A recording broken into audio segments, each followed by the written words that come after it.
제가 작은 동네에 옷가게를 오픈했는데요. 그런데 얼마 떨어지지 않은 근처 옷가게로부터 저작권 침해 소송을 당했습니다.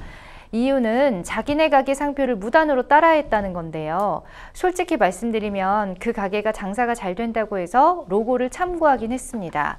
이런 경우에도 처벌을 받거나 벌금을 물게 되는지 궁금한데요. 어떻게 대응하는 것이 현명할까요? 라는 사연 보내주셨습니다.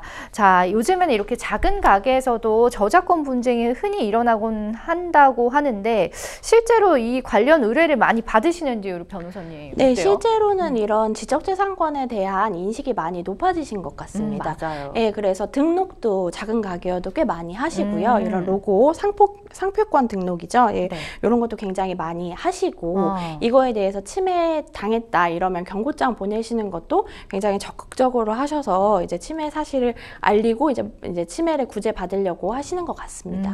그러면 저작권 침해 기준은 어떻게 되는 거예요?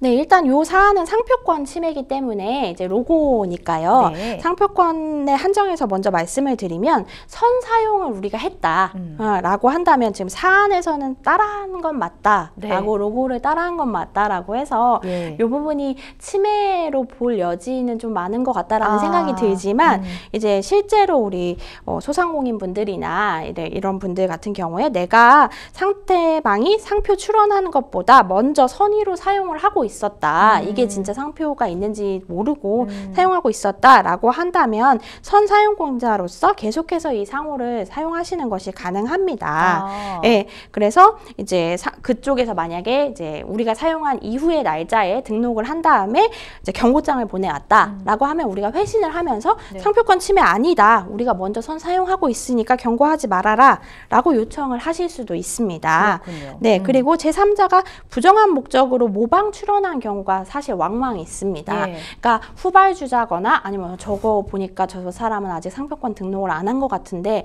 내가 이거를 하면은 굉장히 좋을 것 같다라는 생각이 들어서 그거를 먼저 하는 경우도 있습니다. 그럴 때는 이제 등록 거절을 할 수 있는 사유가 해당합니다.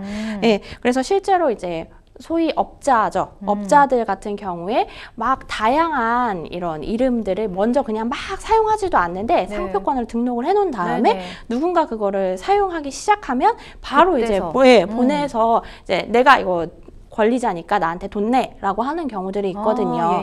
그럴 때는 이제 소명하실 수 있는 방법이나 이거는 부정한 등록이다라고 등록을 거절해야 된다라고 하실 수 있는 사유가 됩니다. 그러니까 방금 말씀하신 이런 사연 저희도 생생법률쇼에서도 한번 다룬 것 같기도 해요. 어쨌든 근데 상표권 등록을 좀 미리 해두면 확실히 안전하긴 하겠다. 그렇죠. 법적인 보호를 받을 수가 있으니까. 자, 우리 상담자분 같은 경우에 제가 좀 사연을 보면서 아뿔싸 했던 게 솔직히 말씀드리면 좀 로고를 참고하긴 했다라는 또 진술을 하셨어요. 여기 이제 진술을 이렇게 말이 되게 중요하잖아요. 네, 그러면은 이제 거의 뭐 저작권을 침해했다고 볼 가능성이 굉장히 큰데 그러면 만약에 인정이 됐을 때 어떤 처벌을 받게 되는 건가요? 네, 이제 지적재산권에 관해서는 상표권도 그렇고 저작권도 그렇고 침해했을 경우에는 처벌을 받으실 수가 있습니다. 형사적으로 처벌을 받을 수가 있고 이럴 때 뭐 벌금 이렇게 나오는 경우들도 있지만 심한 경우에는 이제 징역형이 나오는 경우도 있는 범죄거든요. 그렇기 때문에 고의적으로 계속해서 지속적으로 이제 알고 있으면서도 침해를 하는 것은 좋지 않고 이제 내가 경고장을 받아서 인지를 했다면 그 부분에 대해서는 수정을 하시는 것이 맞습니다. 그렇겠죠.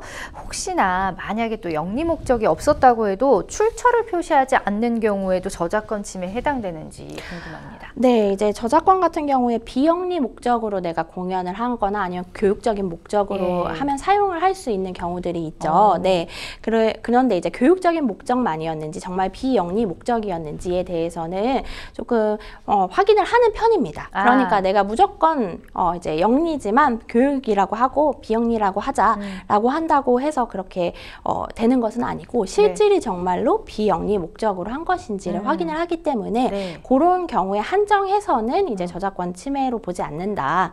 라고 하실 수 있습니다. 그렇죠. 법이 그렇게 또 호락호락하지만은 않기 때문에 또 네. 잘 따지실 것 같아요. 네. 그 명언집의 경우에는 또 저작권 소송에 휘말리는 경우가 거의 없다고 하던데 그 네. 이유가 뭔가요? 일단 명언집 같은 경우에는 이제 한 문장, 두 문장 이런 짧은 문장이기 때문에 네. 이제 짧은 경우에는 저작권을 인정이 안 되는 경우들이 있습니다. 그래서 그거 자체가 인정이 안 될 수도 있고, 그리고 인정이 된다고 하더라도 보통은 이제 저작권 등록한 후에 70년까지 보장이 되는 거기 때문에 네. 이미 권리자가 이제 저작권이 소멸이 됐을 수 있기 때문이죠. 네.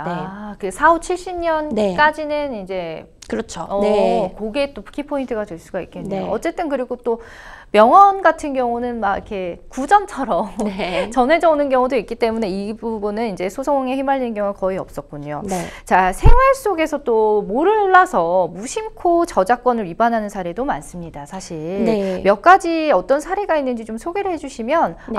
아차 하는 분들이 좀 이해하기 쉬울 것 같아요. 네, 올해 말이 지나면 이제 디즈니에서 미키마우스 최초 그 제일 앞에 만들었던 미키마우스가 저작권이 풀리는데요. 와, 네, 올해 말에요. 그래서 그게 굉장히 좀 이슈가 되고 있고, 그래서 이제 푸나 뭐 이런 게 풀리면서 영화도 나오고 막 이렇게 했었잖아요. 네네. 그래서 그럼 이제 미키는 내가 다 써도 되나 보다 막 이렇게 생각을 하시면 예. 사실은 미키도 계속해서 저작권이 등록이 됐다 보니까 바뀌는 그 모습들이 다 따로 등록이 되어 있습니다. 그래서 지금 풀리는 건 가장 초창기에 네, 빈티지 우리가 지금 알고 있는 그 디즈니에 갔을 때 그 미키 마우스가 아니거든요. 예. 예, 그러니까 이제 풀리니까 나 막 써야지라고 막 티셔츠 만들고 이러면은 예, 철컹철컹 하실 수 있으니까요. 네, 연락 올 수 있으니까 그 부분은 이제 다 각각 등록되는 것이다라는 것을 이제 확인을 하셔야 되고요. 네. 그리고 이제 영화나 이런 것도 저작권 관련해서 요즘에는 많이 짤 만드시잖아요. 예. 그래서 이제 그런 거 올리는 거 보고 이제 리뷰 다 올리니까 나도 한번 올려봐야 되겠다라고 해서 올리시면 저작권에 또 문제가 될 수 있습니다. 실제로 그런 거에 적극적으로 대처하는 업체들도 있기 때문에 그건 이제 저작권 가진 사람이 이거를 그냥 홍보가 잘 되니까 라고 두고 있거나 아니면 얘기가 돼서 올리는 리뷰이거나 할 수 있거든요. 그러니까 그거는 한번 확인을 하시고 리뷰를 올려셔야 됩니다. 맞습니다. 실컷 써놓고 이제 정성스럽게 써놨는데 이제 저작권에 걸리면은 네. 억울하고 네. 또 법적으로 휘말릴 수가 있기 네. 때문에 일단 작성하기 전에 잘 좀 법적으로 문제가 없는지를 따져보셔야 될 것 같고, 우리 상담자분 같은 경우는 어쨌든 이제 저작권 침해에 해당하기 때문에 좀 잘 합의를 보시거나 좀 수정을 하셔야 될 것 같다는 의견 드리도록 하겠습니다.